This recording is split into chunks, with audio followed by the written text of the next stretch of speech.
Hi friends, മൗനരാഗത്തിന്റെ ഇന്നത്തെ റിവ്യൂയിലേക്ക് എല്ലാവർക്കും സ്വാഗതം. അങ്ങനെ നമ്മുടെ പ്രകാശൻ വേഗം ബാലന്റെ അരികിൽ ചെന്നിട്ട് ചോദിക്കുകയാണ്, എന്താ ബാലണ്ണ വരാൻ പറഞ്ഞത്, ഇവിടെ എന്തെങ്കിലും ജോലി തരാനാണോ എന്ന് ചോദിക്കുമ്പോൾ, ഇവിടെ ജോലി എന്തായാലും ഞാൻ അത്രയും വലിയ സാഹസികമൊന്നും നിന്നോട് കാണിക്കില്ല, നീ എൻ്റെ കയ്യിൽ നിന്ന് ഒരുപാട് പണം മേടിച്ചുകൊണ്ട് പോയിട്ടുണ്ട്, ഇപ്പം തരാന്ന് പറഞ്ഞിട്ട്. പക്ഷെ അതൊന്നും തന്നെ ഇതുവരെയും തന്നിട്ടില്ല. അതുകൊണ്ട് ഞാൻ അത്ര വലിയ കാര്യമൊന്നും ചെയ്യുന്നില്ല. ഞാൻ ഇപ്പൊ വിളിപ്പിച്ചത് ഒരു പെൺകുട്ടി ഇവിടേക്ക് വന്നിരുന്നു. ആ പെൺകുട്ടി കണ്ടിട്ട് വലിയ ക്യാഷ് ടീമൊക്കെ തന്നെയാണ് തോന്നുന്നത്. അതിനൊരു ഡ്രൈവറെ വേണമെന്ന് ആവശ്യപ്പെട്ടു. ഇവിടെ ഒരു ഡ്രൈവറെ കിട്ടോ എന്ന് എന്നോട് ചോദിച്ചായിരുന്നു. അപ്പോഴാണ് എനിക്ക് നിന്നെ പറ്റി ഓർമ്മ വന്നത്.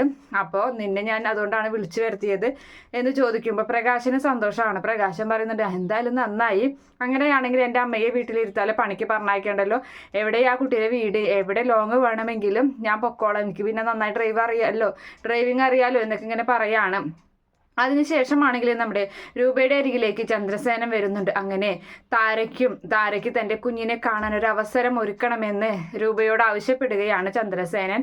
അപ്പൊ രൂപ പറയുന്നുണ്ട്, എങ്ങനെ ചെയ്യാനാണെന്നൊക്കെ ചോദിക്കുമ്പോൾ ഐഡിയ ഒക്കെ പറഞ്ഞു കൊടുക്കുന്നത് ചന്ദ്രസേനൻ തന്നെയാണ്. അതിനുശേഷം താരയെ കാണുകയാണ് കല്യാണിയും സേനനും. എന്നിട്ട് പറയുന്നുണ്ട്, നിന്റെ മകൾ സരയുവിനെ ഒരു രാത്രി നിന്റെ കൂടെ കഴിയാനുള്ള ഒരു അവസരം ഞങ്ങൾ ഒരുക്കി തരാമെന്ന് പറയുമ്പോൾ താരയ്ക്ക് ഒരുപാട് സന്തോഷമാവാണ്.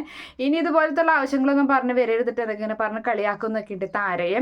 അതിനുശേഷം നമ്മുടെ സരയുവിനെ വിളിച്ചു വരുത്തുകയാണ് രൂപ. അങ്ങനെ അതിനു മുന്നായിട്ട് മനുവിനോട് കാര്യങ്ങൾ പറയുന്നുണ്ട്. സരയുവിനെ രൂപയുടെ വീട്ടിലേക്ക് പറഞ്ഞയക്കണമെന്ന് കിരൺ മുഖേന അറിയിക്കുന്നുണ്ട്. അതൊന്നും കാണിക്കുന്നില്ല.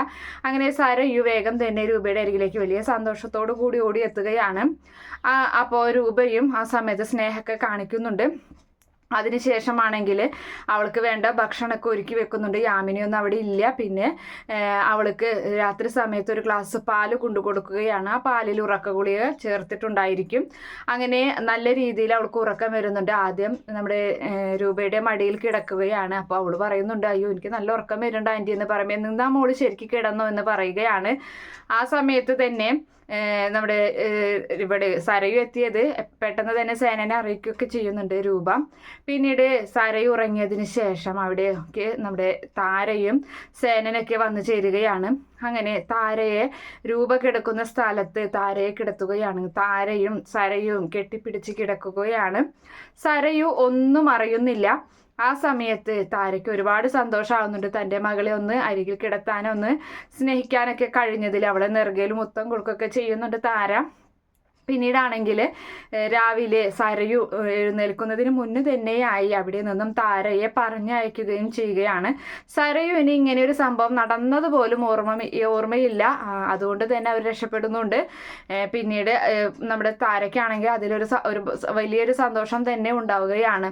അങ്ങനെയൊക്കെ ഒരു ഭാഗമാണ് ഇന്നത്തെ എപ്പിസോഡിൽ കാണിക്കുന്നത്. Okay friends, by, thank